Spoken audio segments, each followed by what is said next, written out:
Bears beats Battlestar Galactica. I mean, personally, I think I'll always prefer John Krasinski as like a dorky doofus.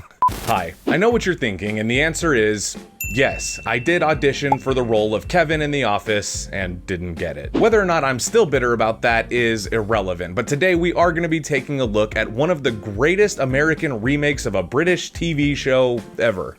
One of the things that makes the show so memorable and had it going for so long is the insane and quirky cast of characters. But other than your Michaels and your Jims, you might be wondering what happened to the rest of these brilliant actors. Well, today I've got the one and only Taylor James Johnson on the case to revisit The Office and tell us what the f happened to the cast. I remember sitting there watching actual television. I think Survivor had just ended. And then suddenly, a brand new show was presented for my viewing pleasure. And funny enough, I had just watched the British version of The Office on DVD, and actually had very little faith in these Americans. So yeah, I was there, y'all. I remember it! When The Office premiered on American television. And yeah, the first episode was fine. It was pretty much an exact copy of the first episode of the British version. But then, this clever cast of characters and writers took this little show to unbelievable heights, surpassing everyone's expectations to the point where The Office is like mainstream now. Ugh. But remember, it only became popular because it was, so damn good. But yeah, The Office remains one of the most beloved television comedies of all time, leaving an enduring impact on pop culture. There's so many memes and stuff, If you're a meme, that means you're successful. And since the closure of this show, the cast members have gone on to have varied and fascinating careers. Some have continued their work in comedy, while others have branched out into drama and some directing and writing and even podcasting. So much podcasting. The Office experienced a resurgence in popularity during the streaming era, landing with perfect timing on Netflix. Until it wasn't. But yeah, it became a staple of binge-watching culture. Everybody knows somebody who, after a long day at work, has to walk in, plop down on the couch, and just watch like 17 episodes of The Office in a row. It became perfect comfort viewing in these confusing, troubling times. And maybe we didn't realize it at the time, but watching The Office was a shared cultural event. Maybe one of the last shows that everybody watched. Maybe, I don't know. The Office on DVD. Season 1 and 2 available now. Season 3 coming soon. Tune into The Office Thursdays on NBC.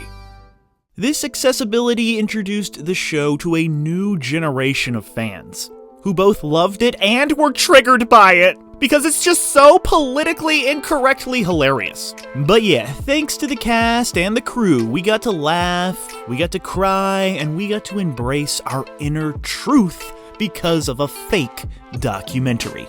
And now so many damn shows are shot this way, with the handheld zoom-in stuff, but you know what? It often elevates the joke, you have to admit. And you know that sometimes when you've been in an awkward, strange moment at a social event or at work, you find yourself glancing at an imaginary camera. But yeah, there was just something so special about this cast. It felt like they actually liked each other. And it's always nice to see them reunite, whether it's in a selfie on Instagram, or in an AT&T commercial, or a podcast. Many podcasts. Yeah, these people are diving headfirst into this newfangled podcasting technology. So, yeah, what the f*** happened to the cast of The Office?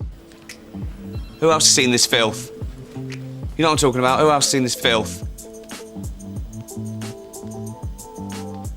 After Ricky Gervais paved the way and became successful post-UK Office in his own right, with other hit shows as a stand-up mastermind and Golden Globe Public Enemy #1. But yeah, it was now time for the Americans to play, led by the great Steve Carell, who cemented his star status with that Anchorman 40-year-old virgin 1-2 punch. And yeah, the hits just kept on coming as the boss, Mr. Michael Scott. He successfully transitioned from television to film, quickly earning an Academy Award nomination for his dramatic performance and his fake nose in Foxcatcher.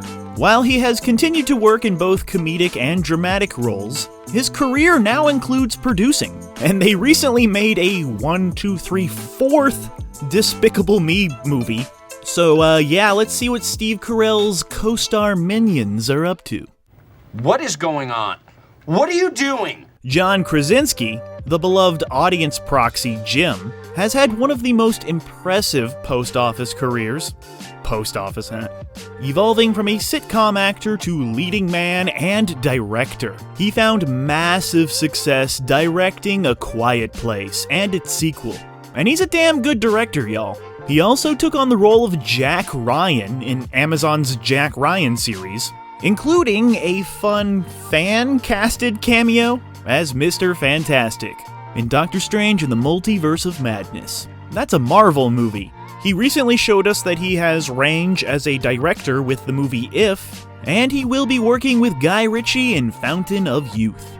Rainn Wilson, the beat-farming Dwight Schrute, has kept very busy with acting, appearing in projects like James Gunn's Super, memorable scenes in Juno, and he was in The Meg. He's also taken on many television roles in stuff like Star Trek Discovery and Utopia. But I really love him as Lex Luthor. Beyond acting, he co-hosts a podcast called Metaphysical Milkshake, which he explores deep philosophical and existential questions. And he's now known for being somewhat outspoken on political issues, often surprising both the right and the left with his viewpoints.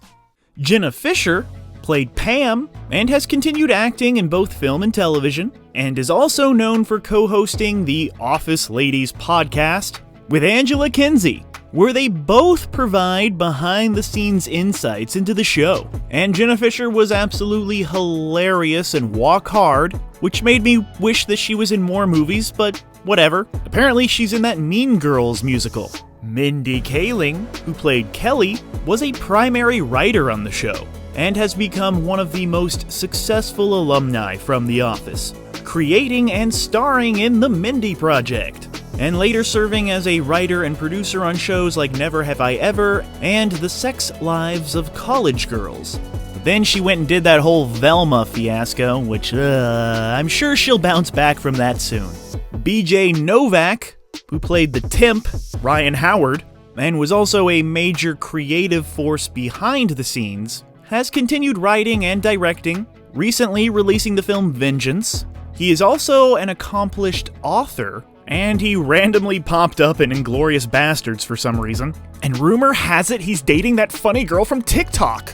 Ellie Kemper, who appeared in The Office as Erin, gained further fame as the star of The Unbreakable Kimmy Schmidt, a absolutely hilarious major hit on Netflix.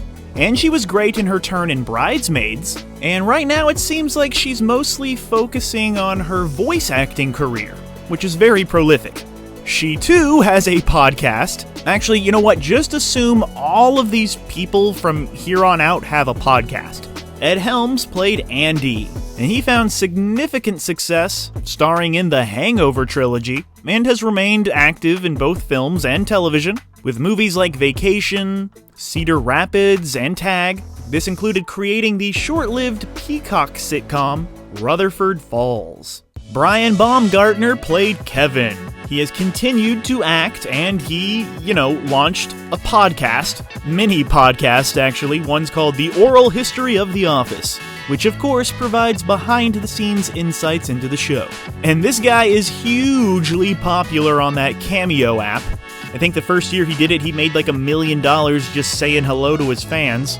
You can often catch Kevin, Brian, in commercials, perfectly tempting us with some awesome blossoms at Chili's or some delicious Bush's beans.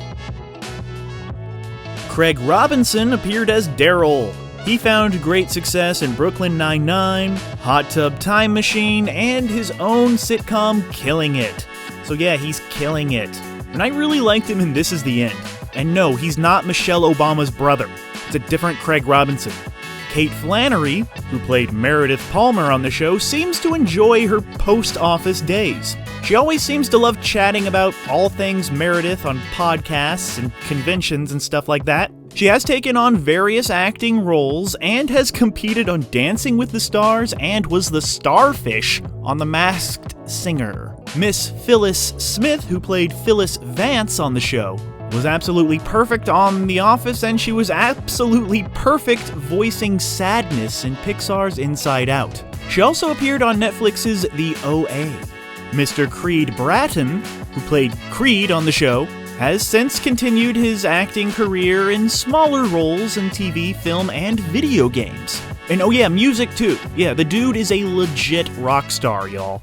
Before we continue with our video, here's a reminder to click the Store tab on any of our JoBlo channels and browse our collection of the latest and freshest designs in our merch store. Go get you some. Oscar Nunez, who played Oscar Martinez, has remained a prolific comedic actor, appearing in The Proposal with a very revealing role, and rumor has it he has another mockumentary series in the works right now.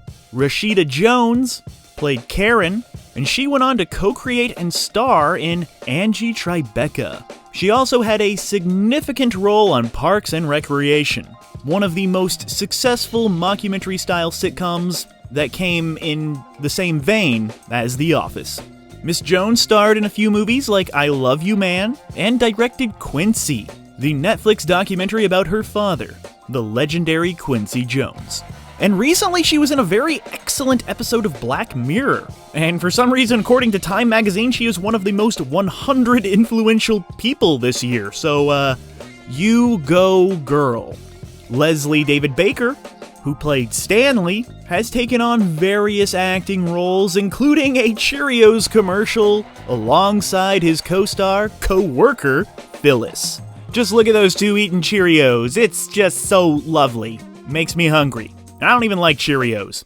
That means that advertisement worked, I guess. In the year 2020, Leslie David Baker launched a Kickstarter campaign for a spin-off series centered around his Office character called Uncle Stan. The Kickstarter, along with a cryptocurrency campaign, never seemed to make it past the swindling stage, which is just the kind of hustling Stanley would be proud of.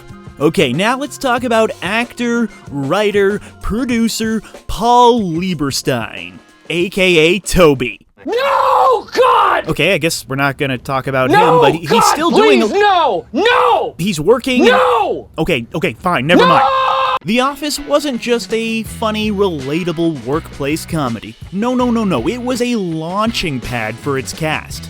A stop along the way for some, and a springboard to bigger things for others. Some have built entire careers on the back of their time at Dunder Mifflin, wonderfully and totally embracing these lovable characters and sharing that love with the fans all around. It's just so lovely. So yeah, no matter where they've gone or what they're doing now, all of these people will always be a part of Scranton's most dysfunctional office family. It serves to demonstrate that we should take time to appreciate those cultural touchstones and those that build them. You know, while we still have them. And maybe, just maybe, that lovable goofball with so many problems, Andy Bernard, may have said it best. You don't know you're in the good old days until you've actually left them. So yeah, nobody should give a f*** about what the f*** happened to the cast of The Office, because, yeah, they're all doing just fine.